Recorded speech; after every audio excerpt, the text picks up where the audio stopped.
But Christopher, this is a critical piece of government infrastructure in a sense. We need to know exactly what our population is doing to formulate good public policy. Whose fault is the fact that most people haven't filled out the census, even though the census night has gone on? Is it IBS? Well, we'll have to deal with that next week because we've got to move on. Accept responsibility.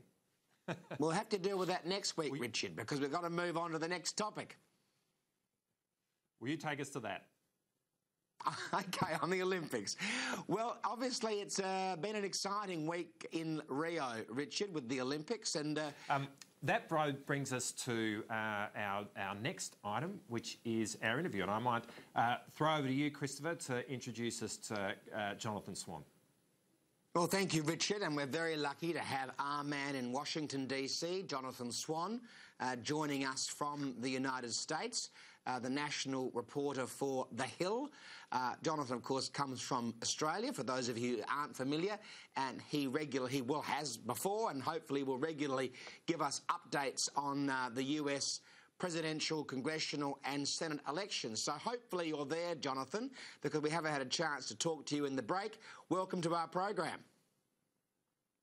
Thank you, Christopher. Oh, good, you are there. What a great relief.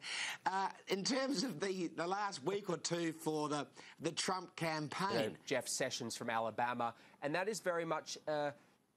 it's not really a Republican Party. It's a term of delivery. We're here today. We do interrupt the Pine and Miles program. Take you live now to Christopher Pine's boss, the Prime Minister, Malcolm Turnbull, live in Mandurah. Medical Service, PIMS, to support the suicide prevention trial.